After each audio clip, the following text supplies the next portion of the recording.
Olá pessoal, bom dia, boa tarde ou boa noite, né? Lembrando aí que na educação à distância a gente tem essa oportunidade de estar estudando no conforto, né, das nossas casas, tá dando pause aí, voltando sempre que não entendeu alguma questão, né? Esses são os benefícios, né? Para quem tem disciplina e perseverança, melhor forma de estudar aí, hein? Quem precisa trabalhar, se qualificar aí para estar no mercado de trabalho. Espero que todos estejam animados para esse desafio produtivo, né? Sempre falo isso. Não se preocupem, nosso núcleo é um núcleo específico, muito teórico, né? Está na matéria, está na CLT, Consolidação das Leis Trabalhistas, né? Tudo, nossa prova vai estar lá, né? Todos os dispositivos, vocês voltem, consultam, sempre que está precisando. Certamente solidificará o conhecimento bem alicerçado em cada um de vocês que perseguir com disciplina e vontade de aprender mais, podendo assim aplicar os conhecimentos e técnicas mais adequadas a cada situação no dia a dia, fazendo assim seu meio de convívio social ou profissional mais prazeroso, melhor qualidade.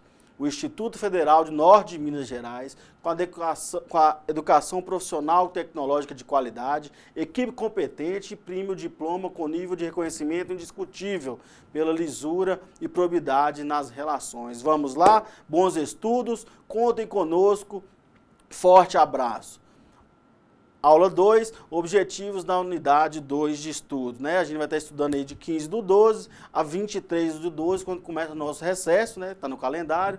Vamos lá, conceito de empregado e empregador, né? São os dois polos, empregado e empregador. Normalmente quem contrata é o empregador, né? Conceito: empregado é a pessoa física que presta pessoalmente a outrem serviços não eventuais, subordinados e assalariados.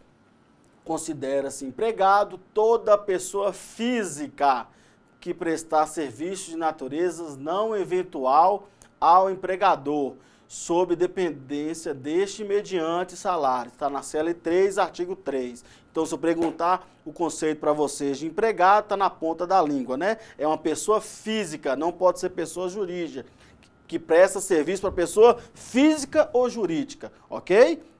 Requisitos legais do conceito. A. Pessoa física. Empregado, pessoa física e natural. B.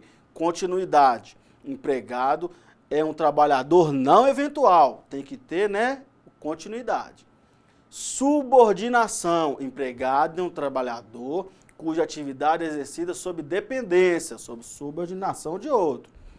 Salário. Empregado é um trabalhador assalariado. Portanto, alguém que pelo serviço que presta recebe uma retribuição. Pessoalidade.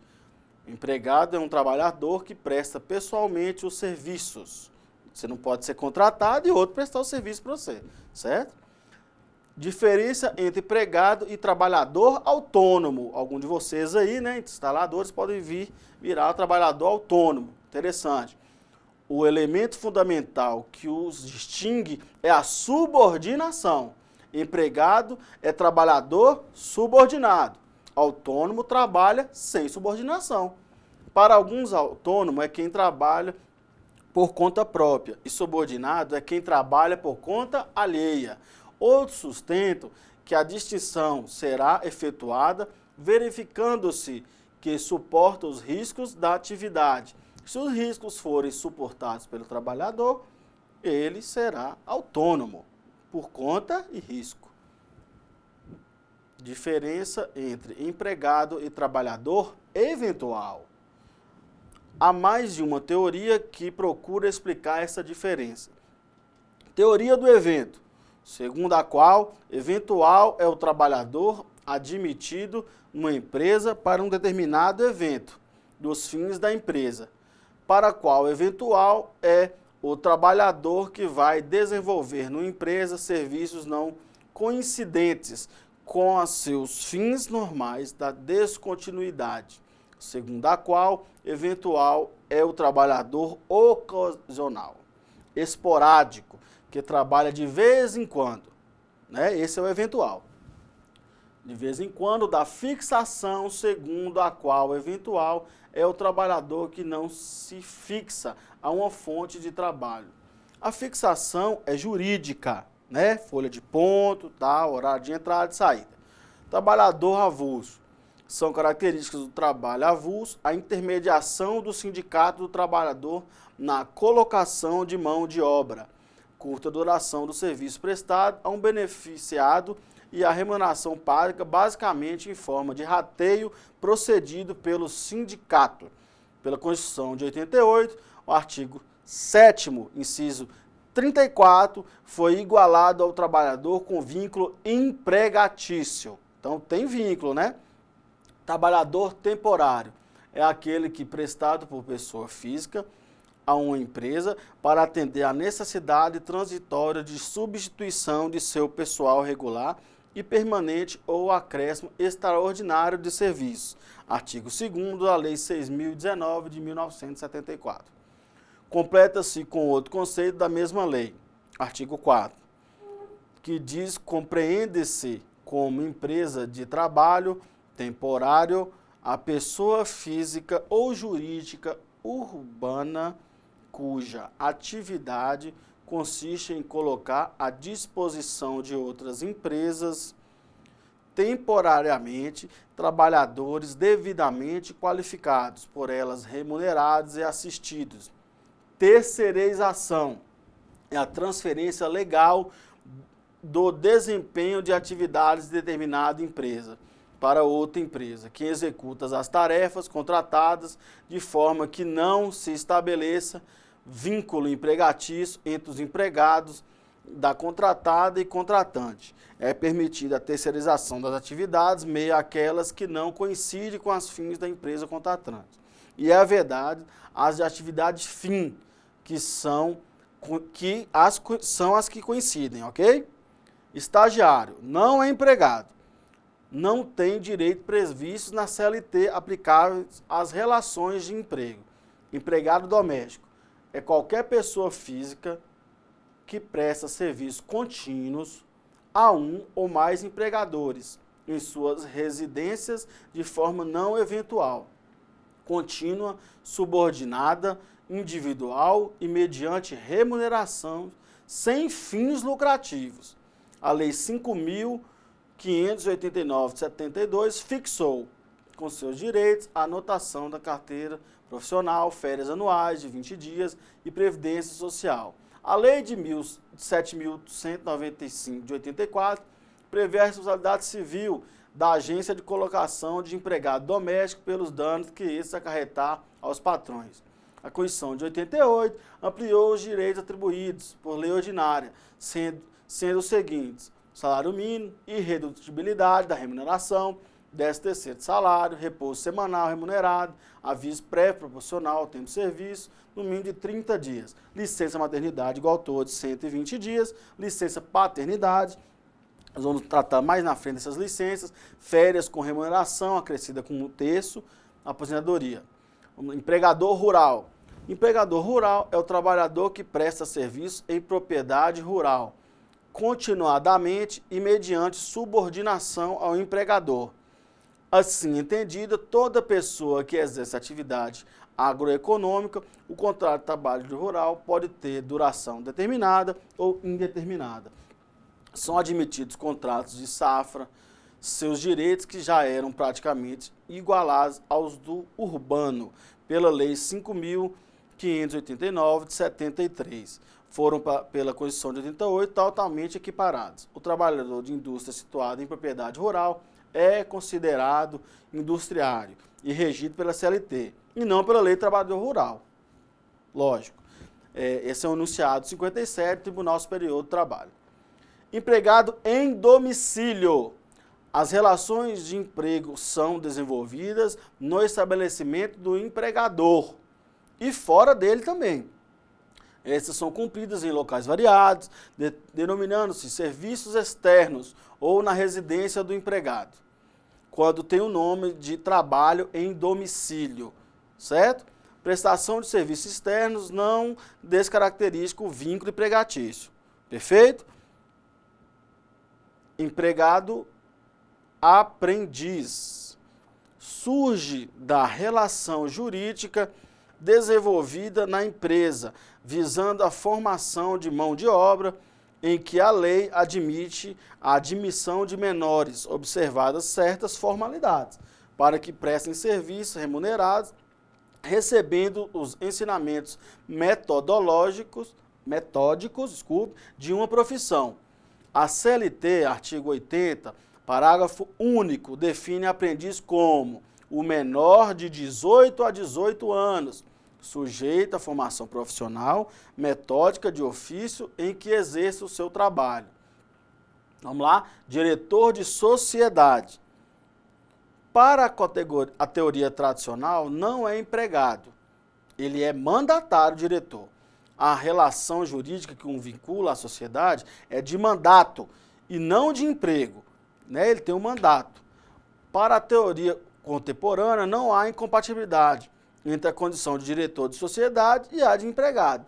O elemento fundamental que definirá a situação do diretor de sociedade é a subordinação. Empregado acionista. Não são incompatíveis as condições de empregados e acionista de sociedade anônima, desde que o número de ações que lhe dê condições de influir nos destinos da sociedade em dimensão expressiva não se eleve ao ponto de transformar o empregado em subordinante e nem em subordinado. Cargo de confiança. É aquele no qual o empregado ocupa uma posição hierárquica elevada, no qual tenha poderes de agir pelo empregador, nos seus atos de representação externa, o chamado preposto. É aquele existente na alta hierarquia administrativa da empresa, conferido ao ocupante amplo poder de execução, executivo. Difere do empregado comum, apenas pelas restrições de direito trabalhista que sofre. Vamos lá? Empregador, quem contrata, né? É o conceito. É o ente, dotado ou não de personalidade jurídica, com ou sem fins lucrativos, que tiver empregado, considera-se empregador a empresa individual ou coletiva que, assumindo os riscos da atividade econômica, admite, assalaria e dirige a prestação de serviço. Artigo 2º da CLT. Vamos lá, artigo 3º, empregado, artigo 2º, empregador. Perfeito? Para fins de prova. Tipo de empregador. Há o empregador em geral, a empresa e o empregador, por equiparação, os profissionais liberais, etc. Quanto à estrutura jurídica do empresário, há pessoas físicas, firmas individuais e sociedades, sendo o principal a anônima. Quanto à natureza da titularidade, há empregadores proprietários, arrendatários, cessionários, usufrutuários. Quanto ao tipo de atividade, há empregadores industriais, comerciais, rurais, domésticos e públicos, certo? Responsabilidade solidária dos grupos de empresas. Sempre que uma ou mais empresas, tendo embora cada uma delas personalidade jurídica própria, estiverem sob a jurisdição, controle ou administração de outra, constituindo grupo industrial, comercial ou de qualquer atividade econômica, serão, para os efeitos da relação de emprego, solidariamente responsáveis a empresa principal e cada uma das subordinadas. É o artigo 2º, parágrafo 2º da nossa CLT. Poder de direção é a faculdade atribuída ao empregador de determinar o modo como a atividade do empregado, em decorrência do contrato de trabalho, deve ser exercida. Fique atento aí ao regulamento da empresa, hein, que forem trabalhar. Poder de organização. Consistem na ordenação das atividades do empregado, inserindo-as no conjunto das atividades de produção, visando a obtenção dos objetivos econômicos e sociais da empresa. A empresa poderá ter um regulamento interno para tal. Decorre dele a faculdade de o empregado definir os fins econômicos visados pelo empreendimento. Poder de controle significa o direito de o empregador fiscalizar as atividades profissionais dos seus empregados, justifica-se uma vez que, sem controle, o empregador não pode ter ciência de que, em contrapartida ao salário que paga, vem recebendo o serviço dos empregados. Poder disciplinar consiste no direito do empregador em impor sanções disciplinares ao empregado de forma convencional, previstas em convenção coletiva ou estatutária, previstas no regulamento da empresa. Totalmente importante aí, gente, o regulamento da empresa, hein? Subordinadas à forma legal. No direito brasileiro, as penalidades que podem ser aplicadas são suspensão disciplinar e advertência. O atleta profissional é ainda passível de multa. Sucessão nas empresas. Significa mudanças na propriedade da empresa. Designa todo acontecimento em virtude do qual a empresa é absorvida por outra, o que ocorre nos casos de incorporação, transformação e fusão. Princípio da continuidade da empresa. Consiste em considerar que as alterações relativas à pessoa do empresário não afetam o contrato de trabalho. E também no fato de que, dissolvida a empresa, ocorre a extinção do contrato de trabalho. Efeitos.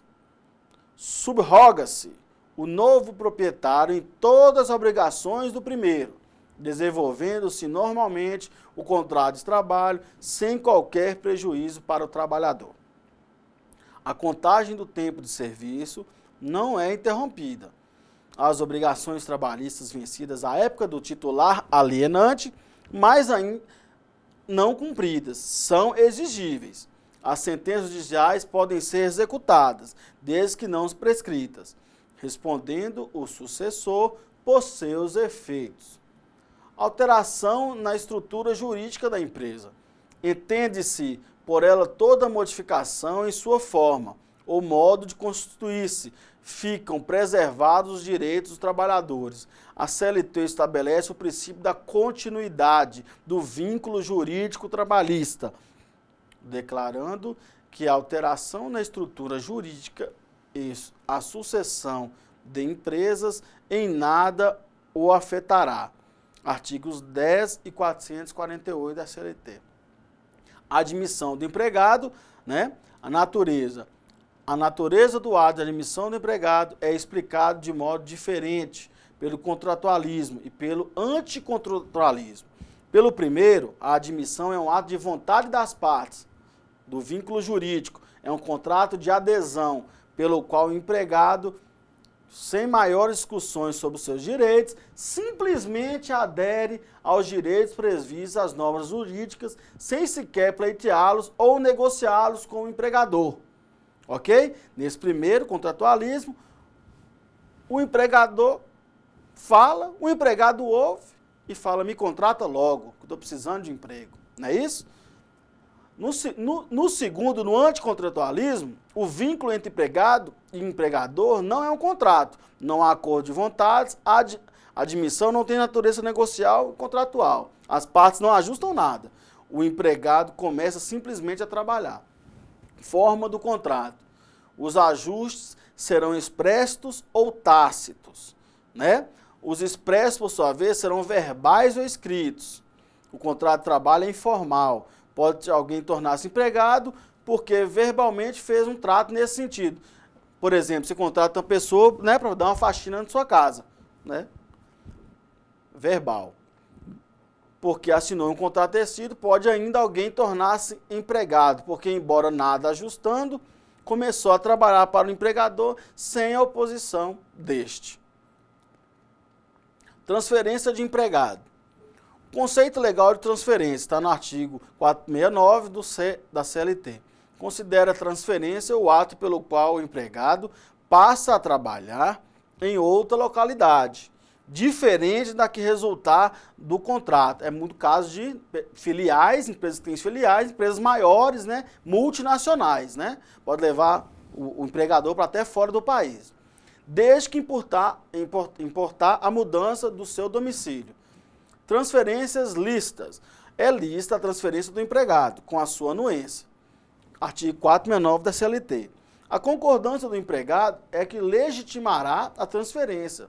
Sem anuência, é lícita a transferência em caso de necessidade de serviço, mediante o pagamento de adicional de transferência de 25% e ocorrendo a extinção do estabelecimento em que trabalhar o empregado. Empregados intransferíveis, está no artigo 543 da CLT, impede a transferência de empregados eleitos para o cargo de administração sindical ou de representação profissional para localidades que impeçam o desempenho dessas atribuições. A CLT, no artigo 659, inciso 9, prevê a concessão de medidas liminares pelo juízo do trabalho, sustando transferências ilícitas, efeito econômico da transferência. Vamos lá. As despesas relativas à transferência ocorrerão por conta do empregador. Artigo 470. Contrato de trabalho, conceito e suas espécies. Contrato de trabalho e relação de trabalho. No modo geral, vamos lá. Conceito do contrato de trabalho.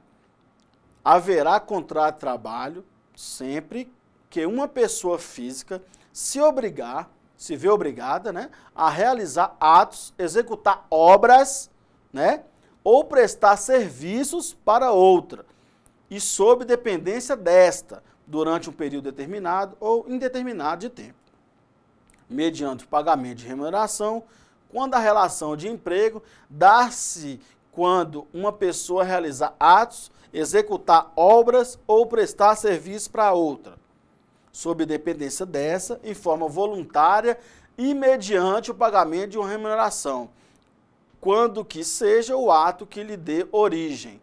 2. Natureza jurídica.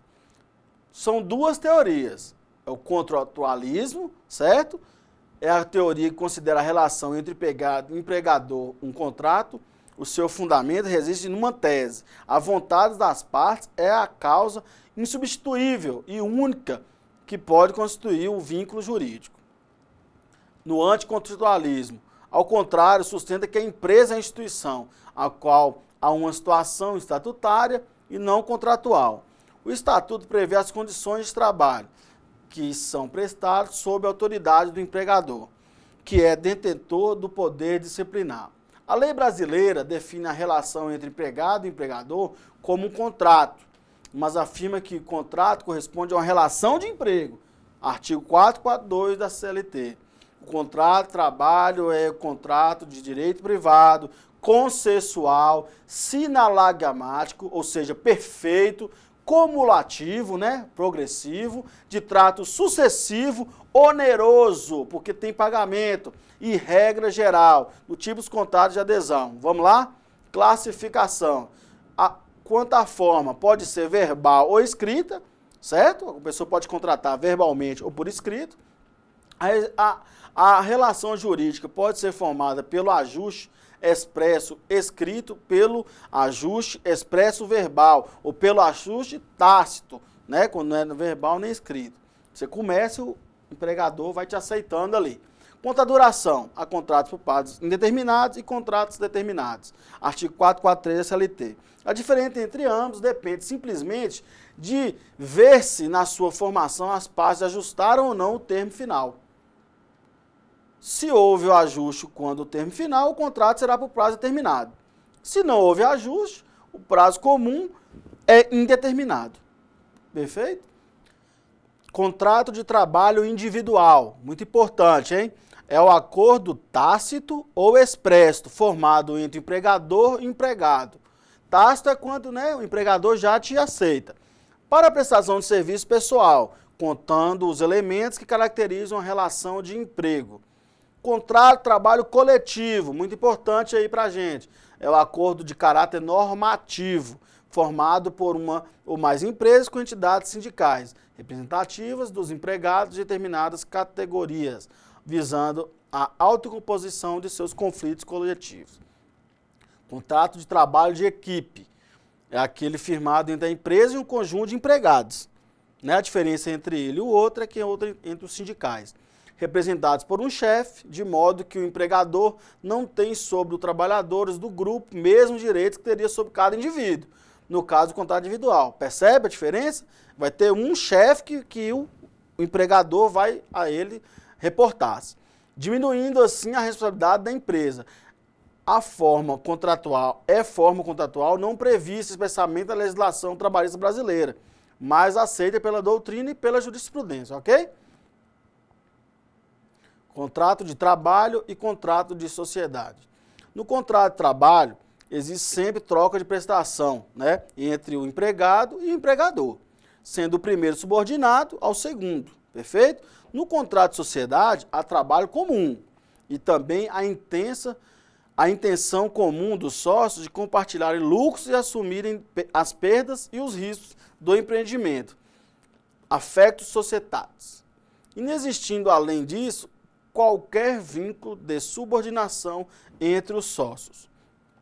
Contrato de trabalho e contrato de empreitada. Importante aí, hein? Pra gente aí, instaladores, né? Prediais aí.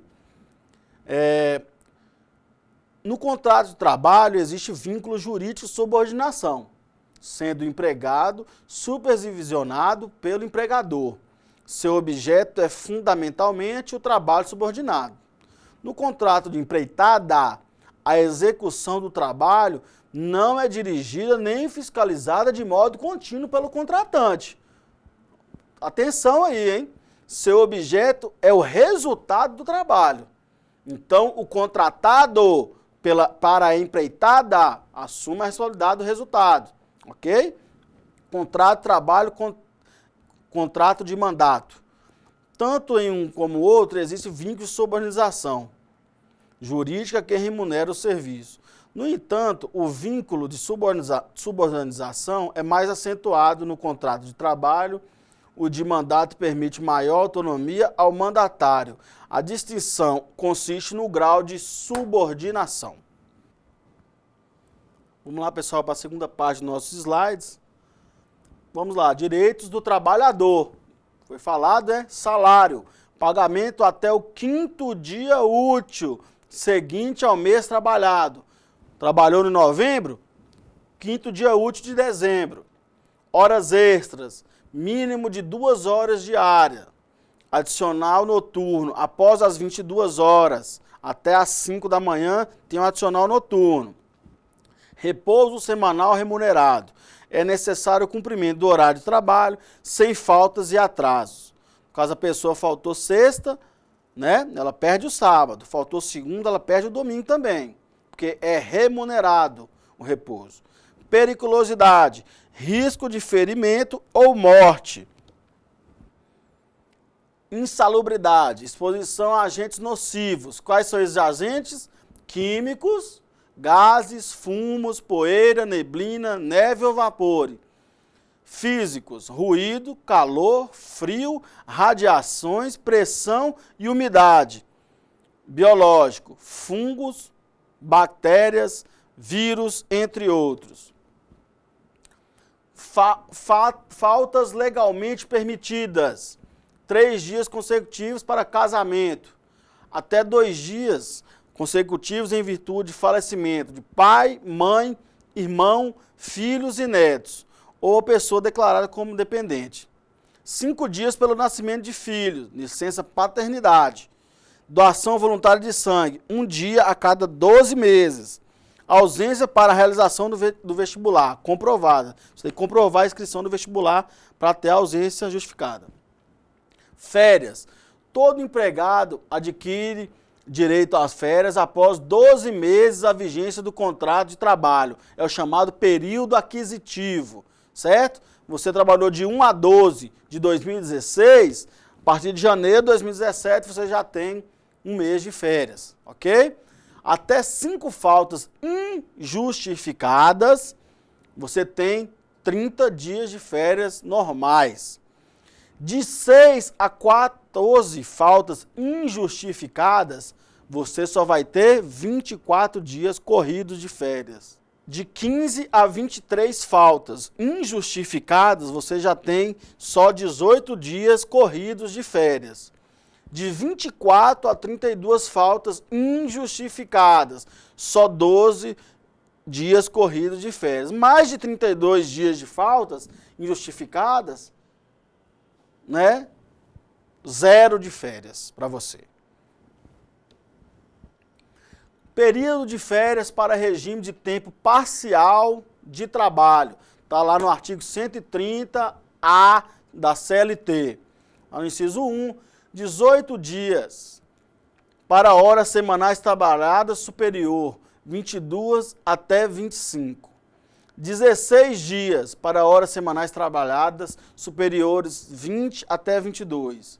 14 dias para horas semanais trabalhadas superior 15 até 20. 12 dias para horas semanais trabalhadas superior 10 a 15. 10 dias para horas semanais trabalhadas superior 5 até 10. 8 dias para horas semanais trabalhadas igual inferior a 5. Isso aí, gente, são os períodos de férias para regime de tempo parcial de trabalho, ok? É muito pouco usado aí. As férias deverão ser concedidas até 11 meses após o período aquisitivo. É o chamado período concessivo. Vai cair na prova, hein? Período aquisitivo, período concessivo. É determinado pelo empregador, a menos que seja fixado em regulamento ou no acordo coletivo. As férias são concedidas em um só período. Está lá no artigo 134 da CLT. Estudante menor de 18 anos tem direito de coincidir as férias do trabalho com as férias escolares. Perda do direito de férias. Licença remunerada por mais de 30 dias. Você perde as férias. Receber prestação da Previdência Social por auxílio-doença ou acidente de trabalho por mais de 6 meses, ainda que descontínuos, dentro do mesmo período aquisitivo, ok? Deixar de trabalhar por mais de 30 dias, com recebimento de salários, em decorrência de paralisação total ou parcial do serviço da empresa. A empresa deverá fazer a comunicação ao Ministério do Trabalho e Emprego, ok? Artigo 143 da CLT.